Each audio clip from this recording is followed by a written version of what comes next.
皆さん、こんにちは。漢方 YouTuber ゆうちゃんでございます。最近、婦人科の相談が多くてですね、その中でも若い方にご相談多いのが、PMS というか、生理前のイライラですね。で、生理前に情緒が不安定になってしまうんだということでご相談いただくことが多いです。で、大体その生理前になるとイライラしてくる。そういうのを自分の中でも嫌なのに、家族とか友人とか、あるいはご主人様とか、あるいは、そうですね、そのイライラする感情をついついぶつけてしまう。あるいはお子様とかね。そうしてしまうことで、申し訳ないことしたなって、またそれで、後悔すると。そういう方がね、結構いらっしゃいまして、安定剤を飲んだりとか、あとピルを飲んだりということで解決できるケースもあるんですけど、意外とですね、こういう時漢方がいいんですね。漢方とか針が非常に良くて、そういうのをね、ぜひご紹介しようかなと思いますので、よろしくお願いします。はい。で、生理前にイライラする女性へっていうことでね、なんかね、まるでね、上からですけども、本当にね、結構相談が多くて、友達レベルとか、あれは家族だといいんですけど、家族でもお母さんとかね、お父さんとか、お兄ちゃんとかね、お姉ちゃんとかっていうんだといいんだけど、お子さんとかに対してイライラしてぶつかっちゃったりね、もうその気持ちが嫌だとかですね、あるいはお友達と楽しくやりたいんだけど、なんか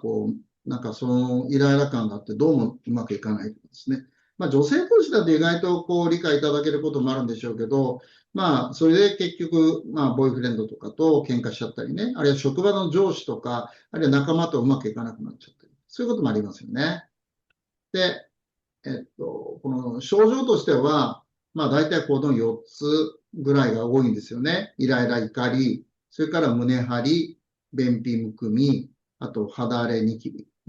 この4つの大体相談が多いかなと思って。胸張りっていうのでは直接は来ないんですけども、大体このイライラと胸張りみたいな感じで、結構自分の感情をコントロールが難しくなっちゃって、っていうのがあるかな。あと、胸張りだけじゃなく、お腹の張りとか、あとは頭痛とかでね、結構そういった身体症状、東洋医学では腸痛って張って痛むっていうんですけど、そういったのが出てくる。あと、お腹が張ることによって、便秘をする。あるいは循環が悪くなる。子宮がのあたりがパンパンになるんで、むくむとかですね。お肌の中の皮脂の、有利脂肪酸という油ですね。ああいうベタベタしたのができて、綿包といって、そういうニキビの元ですね。できやすくなる。あとは肌がガサガサするとかね。あとアトピーの患者さんなんかはアトピーが悪化する。よくあります。で、PMS っていうのは、定義としては生理の3日から10日ぐらい前、大体1週間ぐらい前から、大体その方特有のですね、PMS の症状があって、自分はすぐわかるわけですね。ああ、そろそろ来るなと。だから PMS のいいところっていうのは、僕らは不妊症の相談を受けるんですけど、排卵をしているかどうかというものをね、見定めるときの一つの判断として、簡単な判断としてね、生理前の緊張症状があって胸張りがある、あるいはイライラするお腹張りがあると。こういう時は排卵はしてるだろうなというふうに、ある程度考えることが多いんですね。で、ここでも女性の7、8割はあるんだと。で、程度があって、そのために身体症状、頭痛とかお腹の張りとか便秘とか生理痛とかっていうようなことだけじゃなく、精神的な不眠とか、そういったなんていうかな、精神的なうつとか、あるいは時には物を急に食べたくなったり、あるいはもう欲しくもないのにわーっとそれが欲しくなって、欲しくなってね、何か急に大人買いというか爆買いしちゃったり、あれは悪いことですけど、ついつい物を盗んでしまったり、なんてこともね、これあるんですよね。だから本当に軽いものから重いものまであります。で、このホルモンの動きだけが原因ではなくって、自律神経の乱れとか、そういったことによってストレスに対する対応性っていうのは、高ストレス力が落ちて、またそういうことによって自分自身の持っているポテンシャルを維持するための睡眠が悪くなる。悪循環ですね。こういうことがあります。で、中学でどう考えるんですかって言ったときにね、この感情をコントロールする臓器器官、臓腑のことを、肝と言ってるんですね。西洋学では肝臓というのはお酒を分解するところだったりっていうよくね、思われがちなんですけど、東洋医学ではストレスとか情緒とかね、情動、感情的なものをコントロールしているのは肝というところなんだよ。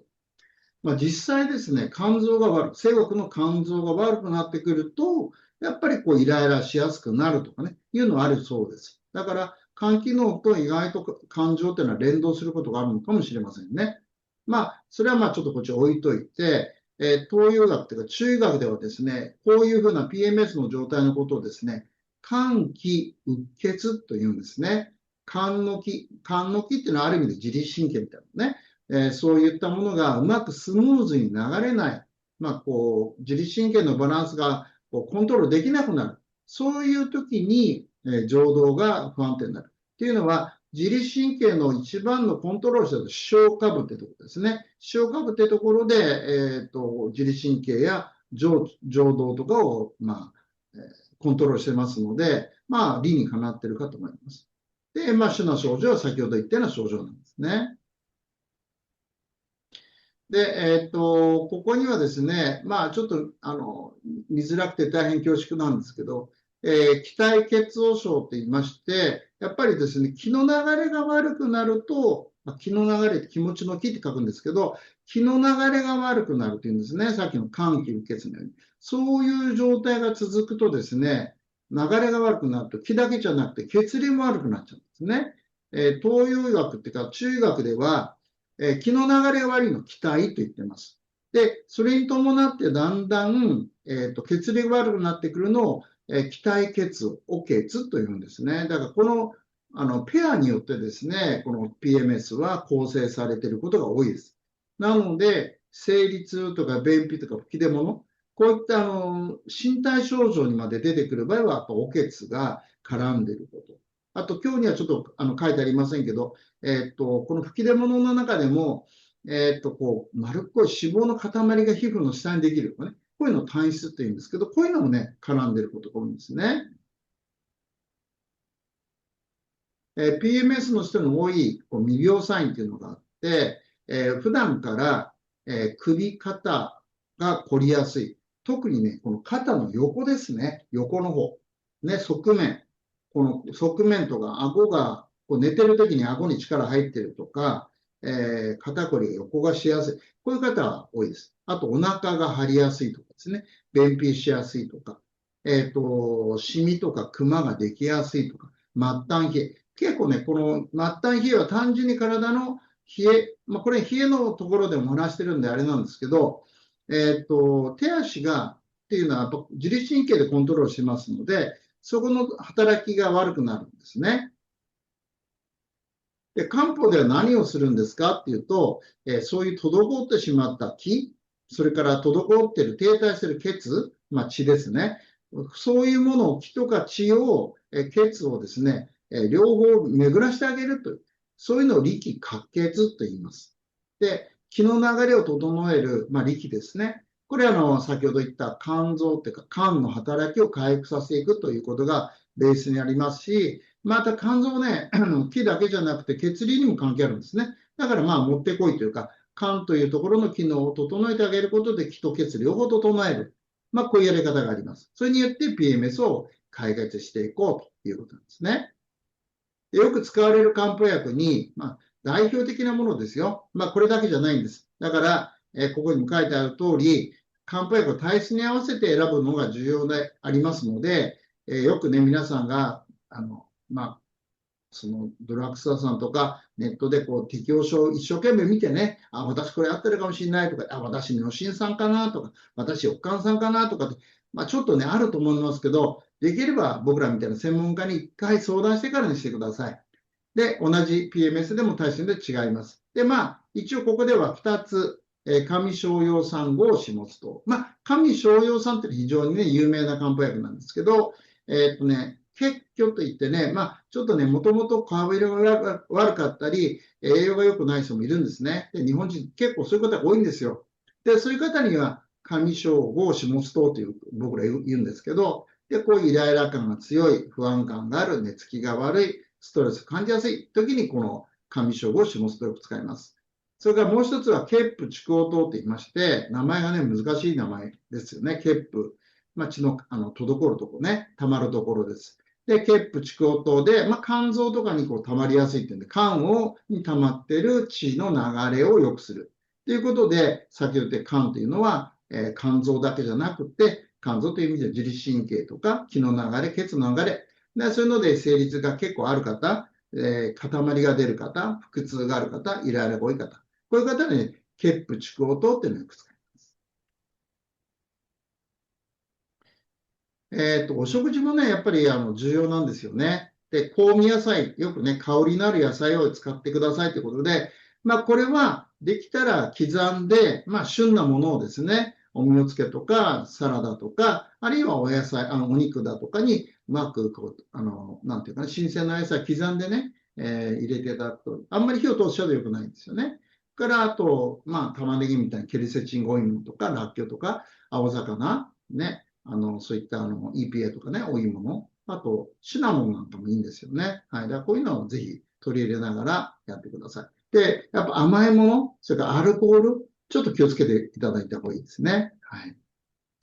で、おすすめの養生法としては足湯いいですよね。なかなか家ではやることないかもしれないけど、家ではね、下半身浴もいいんですが、やっぱりお風呂に入浴するっていうのがおすすめです。から、ヨガね、ストレッチ、ピラティス、いいですよね。で、私はヨガとかやったことないんですけど、ストレッチをね、やっぱり、ある年齢になってくると、女性は意外と柔らかいんだけど、股関節が硬くなります。で、股関節が硬くなると、大体肩こりもひどくなって腰痛が出たり、あと今言った肝の働きが悪くなるので、ぜひ、それから深呼吸、散歩ね、これぜひやってください。実際、これ35歳の A さんのお話で、やっぱり生理前のイライラ、寝つき悪い、便秘、胸張り、生理痛ということでご相談いただいたんですけど、結構ね、基質的な大きな問題がなければ、例えば、筋腫だとか、いろんな甲状腺の問題だとかですね、そういうのはなければ、結構2、3ヶ月で結構楽になります。便秘も良くなるし、胸張りも良くなるし、気持ちも楽になるし、生理痛も楽になる。結構楽になります。ですから PMS の根源というのは自律神経とかストレスと言われるもの。もっと言うとホルモンのバランスっていうのも当然絡んでるんですけどね。で、東学では気とか血と言われるものの部分なんで、東学的に気血の調整をするということで、自律神経とかストレスのバランスを整えて血流を良くしながら PMS を解決していこうということですね。はい。そういうことで PMS はホルモンだけの問題じゃなくて、中学ではこの気体血をそれから、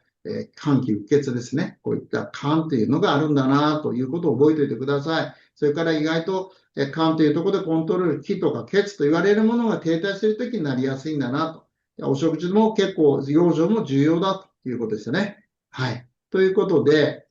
今日はね、簡単でございましたけども、お話しさせていただきます。じゃあまたお会いしましょう。さよなら。